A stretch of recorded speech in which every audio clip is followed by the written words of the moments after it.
Hi friends, నీలీస్ needle వర్క్స్కి స్వాగతం. ఈరోజు hand embroidery గురించి చూద్దాము. హ్యాండ్ ఎంబ్రాయిడరీలోని బేసిక్ స్టిచెస్ ఏంటి అన్నది చూద్దాము. సో ఇవి చాలా ఇంట్రెస్టింగ్గా ఉంటాయి. ఈ బేసిక్ స్టిచెస్కి ఏంటి కావాలి అన్నది చూద్దాము. ఈ లచ్చిదారాలు అంటారు. యాక్చువల్గా ఇలా ఉంటాయి. వీటిలోని మెయిన్ కంపెనీ అయితే యాంకర్. అలాగే ఇందులో మనకి ఏంటంటే ఇగో డబుల్ కలర్స్ ఇలా కూడా దొరుకుతాయి. సో మనం ఫ్లవర్స్ అవి వేసినప్పుడు ఇలాగా షేడెడ్లో కావాలి అనుకున్నప్పుడు మనం ఈ డబుల్ కలర్ థ్రెడ్స్ అవి కూడా యూస్ చేసుకోవచ్చు. ఈ లచ్చిదారాల్ని మనం తీయాలి అనుకున్నప్పుడు ఒక పక్క నుంచి తీస్తే ఇదంతా మొత్తం దగ్గరగా వచ్చేసి చిక్ అయిపోతుంది. సో దీనికి తీసి టెక్నిక్ కూడా ఒకటి ఉంటుంది. ఇక్కడ చూస్తే మీకు ఒక చిన్న యారో కనిపిస్తూ ఉంటుంది ఈ పైని. సో మనకి యారో ఏదైతే పై వైపుకు ఉందో అటువైపుకు ఉన్న థ్రెడ్ని పట్టుకుని మనం లాగేమంటే కనుక ఇలాగా మనకి థ్రెడ్ స్మూత్గా వచ్చేస్తుంది. మనకి ఎంత థ్రెడ్ కావాలి అంత మనం కట్ చేసుకోవాల్సి ఉంటుంది. దీన్ని కట్ చేద్దాము. సో ఇలా కట్ చేసిన తర్వాత మళ్ళీ మనకి ఇది ఇక్కడ సెక్యూర్ అయ్యి ఉంటుంది కాబట్టి మనకి ప్రాబ్లం ఉండదు. అదే మనం రివర్స్లో ఇటు నుంచి తీసాము అంటే మాత్రం ఇదంతా మొత్తం చిక్ అయిపోతుంది. అందుకని గుర్తుపెట్టుకోవాల్సింది ఏంటి అంటే ఇక్కడ ఉన్న ఈ చిన్న యారో మార్క్ని మీరు గుర్తుపెట్టుకోవాలి. ఈ యారో మార్క్ ఎటైతే పై వైపుకు ఉందో అట్నుంచి మనం థ్రెడ్ తీయాల్సి ఉంటుంది. చూస్తున్నారు కదా, ఇక్కడ ఒక యారో మార్క్ ఉంది, అలాగే ఇక్కడ ఉంది. సో మనము ఈ పై వైపున ఉన్న యారో మార్క్ మించి మనం థ్రెడ్ని తీయాల్సి ఉంటుంది. ఇంకా నెక్స్ట్ ఈ థ్రెడ్లోని మనకి మొత్తం 6 సన్న థ్రెడ్స్ ఉంటాయి. సో ఈ 6లోని మనకి ఓవరాల్గా ఈ 6 కలిస్తే ఈ థిక్నెస్ ఉన్న మనకి థ్రెడ్ వస్తుంది. అయితే మనం కుట్టి స్టిచ్ని బట్టి మనం 2 తీసుకోవచ్చు, 4 తీసుకోవచ్చు, లేదు మొత్తం 6 తీసుకోవచ్చు, ఇలా ఉంటుంది. సో ఇక్కడ నేనైతే మీకు క్లియర్గా కనిపించడానికి మొత్తం ఈ 6 థ్రెడ్స్ ఉన్నది ఈ థ్రెడ్ని నేను యూజ్ చేస్తున్నాను. ఈ థిక్నెస్లో ఉంటే మీకు నేర్పించినప్పుడు ఈజీగా అనిపిస్తుంది. సో మీరు నేర్చుకుంటున్న వాళ్ళు కూడా మొత్తం ఈ 6 థ్రెడ్స్ని తీసుకుని మాత్రమే మీరు స్టిచ్చింగ్ అన్నది ముందు స్టార్ట్ చేయండి. సో దీన్ని నీడిల్లోకి ఇప్పుడు ముందుగా ఎక్కించేద్దాము. ఇప్పుడు ఇవి 6 థ్రెడ్స్ ఉన్నాయి కాబట్టి పెద్దగా ఉన్న హోల్ ఉన్న నీడిల్ తీసుకుని దాంట్లోకి మనం థ్రెడ్ ఎక్కించుకోవాల్సి ఉంటుంది. థ్రెడ్ ఎక్కించేద్దాము. సో ఇలా థ్రెడ్ ఎక్కించాం కదా, ఇది ఒక పార్ట్ కొద్దిగా చిన్నగా ఉంచుకోవాలి. నెక్స్ట్ ఈ సెకండ్ పార్ట్లో మనం నాట్ వేసుకోవాలి. నాట్ కూడా వేయడము 2 రకాలుగా ఉంటుంది. ఒకటి మనం ఇలాగ మొత్తం ఇలా పెట్టి వేస్తాం కదా, ఇదొక నాట్. అలా కాకుండా యాక్చువల్గా కొద్దిగా మనం ప్రొఫెషనల్ వేలో వేయాలి అనుకున్నప్పుడు ఈ ఫింగర్ తోటి ఈ థ్రెడ్ని ఇలా పట్టుకుంటారు. ఈ నీడిల్ని ఈ థ్రెడ్కి దగ్గరగా ఇలా పెడతారు. పెట్టి ఈ థ్రెడ్ని ఒక 3 టైమ్స్ ఇలాగా లూప్ లాగా నీడిల్ మీద చుడతారు. చుట్టి దీన్ని నీడిల్ని పైకి లాగుతాం.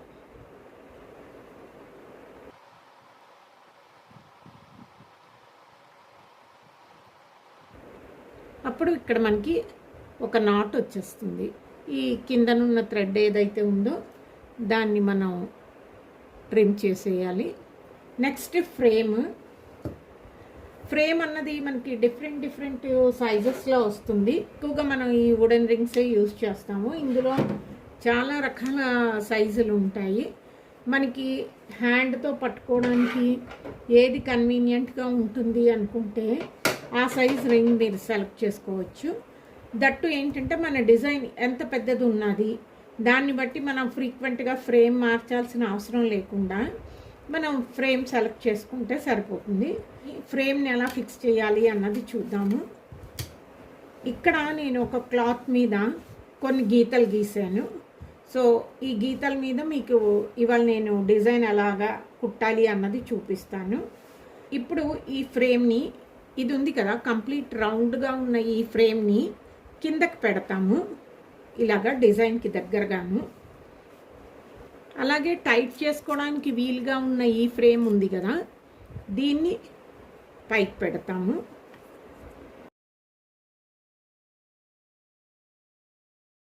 ఫ్రేమ్ ఈ రకంగా టైట్గా ఉంది. ఇంకా మనకి టైట్ కావాలి అనుకుంటే ఇక్కడ ఈ స్క్రూ ఉంది కదా, దీన్ని కనుక మనం బిగిస్తే ఇది కంప్లీట్గా టైట్ అయిపోతుంది.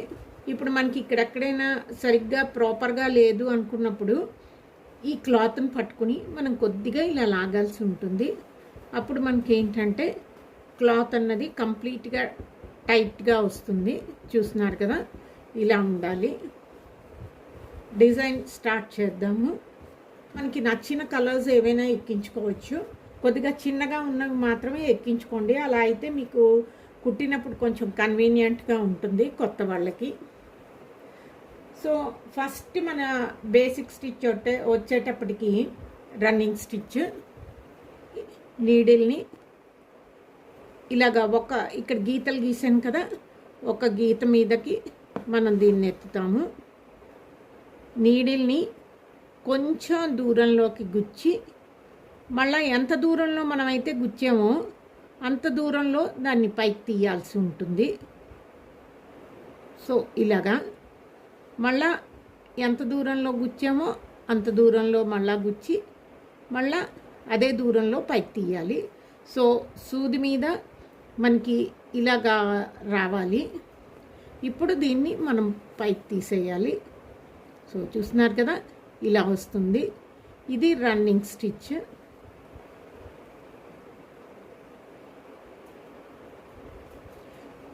ఒక లైన్ గీసుకున్నారంటే మీరు ఆ లైన్ మీదే యాజ్ టీజ్గా అలా కుట్టుకుంటూ వెళ్ళాలి. సో అలా కుట్టినప్పుడు ఏంటంటే మనకి కుట్టు అన్నది నీట్గా వస్తుంది. ఇంకా కొత్తగా నేర్చుకుంటున్న వాళ్ళకి ఏంటవుతుందంటే అటు ఇటు వెళ్ళిపోకుండా ఒకటే ఆర్డర్లో వస్తుంది.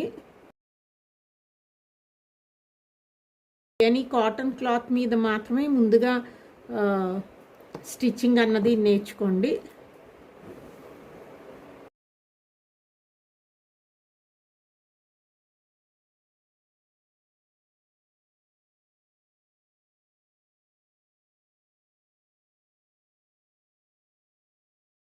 గ్యాప్ అన్నది మనకి కరెక్ట్గా రావాలి. ఒకటి పొడుగ్గా ఒకటి పొట్టిగా అలాగా తీయకూడదు. మనం ఏ గ్యాప్లో అయితే వేస్తున్నామో అదే గ్యాప్ని మనం కొస వరకు కూడా మెయింటైన్ చేయాల్సి ఉంటుంది.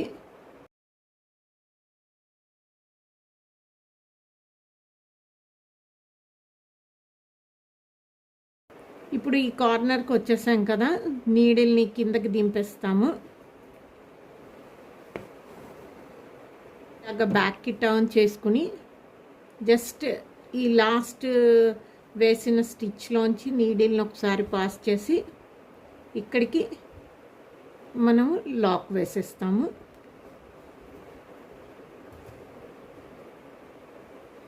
ఇక్కడికి దగ్గరగా కట్ చేసేయాలి. సో ఇది మన రన్నింగ్ స్టిచ్.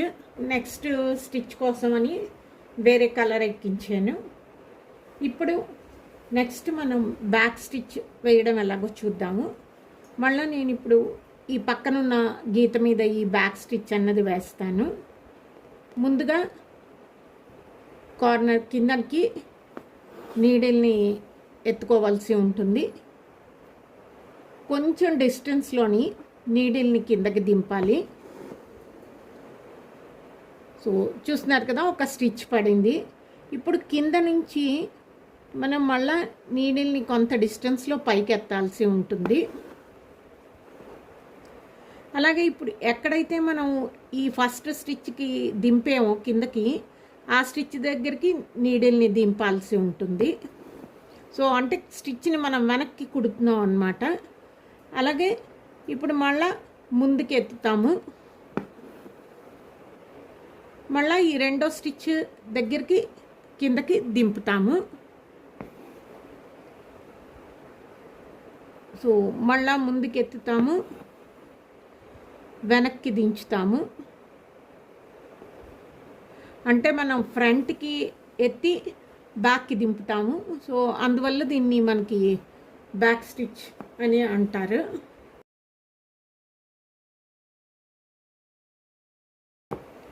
మీరు కూడా ప్రాక్టీస్ చేసినప్పుడు ఇలాగా లైన్స్ గీసుకుని దాని మీద ప్రాక్టీస్ చేయండి. చేస్తే మీకు కరెక్ట్గా వస్తుంది. మీ అందరికీ అర్థమవుతున్నది అనుకుంటాను.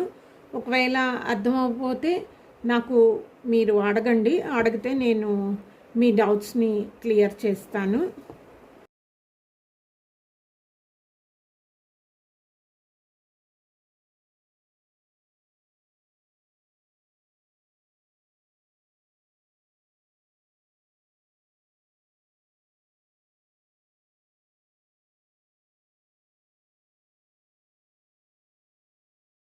సో మన బ్యాక్ స్టిచ్ కూడా కంప్లీట్ అయిపోయింది. Next stitch split stitch. ముందు నీడిల్ని కిందకి మళ్ళీ దింపాల్సి ఉంటుంది, ఎత్తిన తర్వాత కొద్ది దూరంలోని. ఇప్పుడు ఈ కుట్టు మధ్యలోకి మన నీడిల్ని మళ్ళీ ఎత్తాల్సి ఉంటుంది. చూస్తున్నారు కదా. సో అంటే ఈ కుట్టుని మనం స్ప్లిట్ చేస్తున్నాం అన్నమాట. ఇలాగా ఈ కుట్టు సెంటర్లోకి ఎత్తి మళ్ళా కొద్ది దూరంలో దీన్ని కిందకి దించుతాము. ఇప్పుడు ఈ కుట్టు మధ్యలోకి నీడిల్ని ఎత్తుతాము. ఈ కుట్టు ఉంది కదా, ఈ కుట్టు మధ్యలోకి నీడిల్ని ఎత్తాల్సి ఉంటుంది. ఎత్తి మళ్ళీ కొంత దూరంలో నీడిల్ని కిందకి దించుతాము. స్టిచ్ ఉన్న సెంటర్లోకి నీడిల్ని ఎత్తుతాము. అక్కడి నుంచి కిందకి దించుతాము.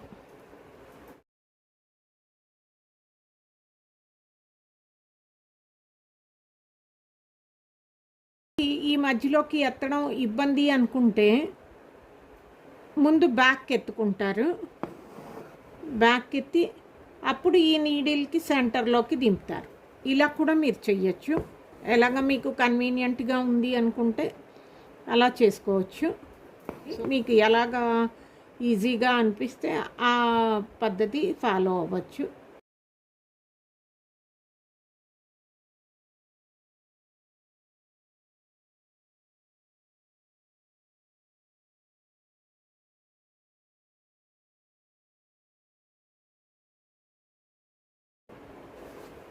బ్యాక్కి నాట్ వేసేద్దాము.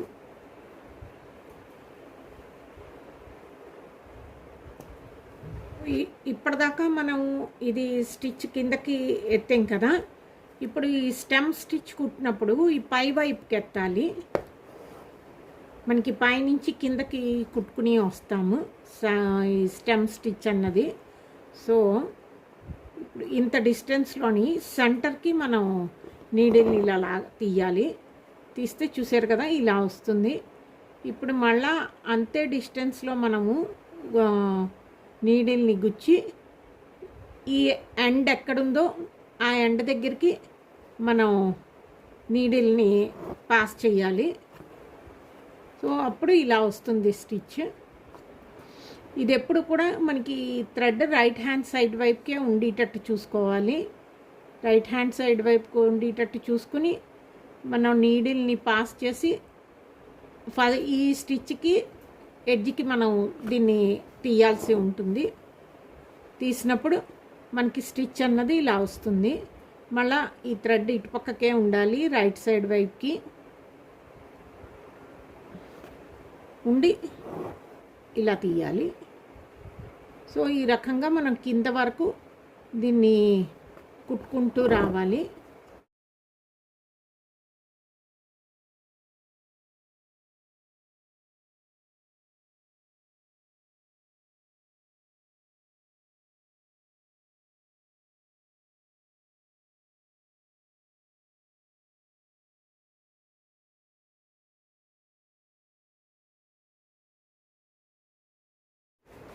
వీటి మీద మనం పేర్లు రాసి ఉంచుకుంటే మనకి తెలుస్తుంది ఏ స్టిచ్ ఏంటి అన్నది. సో ఇక్కడ పేర్లు కూడా రాస్తాను.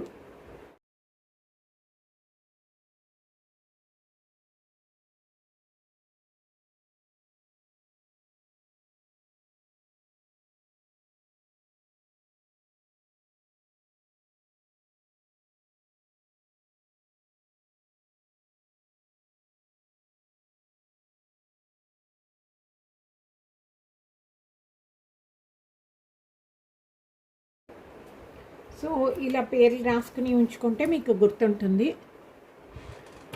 ఇది ఫ్రెండ్స్ ఈరోజు వీడియో. హోప్ మీ అందరికీ నచ్చుంటుంది అనుకుంటాను. నచ్చితే కనుక లైక్ చేయండి, అలాగే షేర్ చేయండి, నా ఛానల్ని సబ్స్క్రైబ్ చేసుకోండి. మళ్ళీ ఇంకొక వీడియోతోటి మీ ముందు ఉంటాను. అంతవరకు సెలవు. నమస్తే.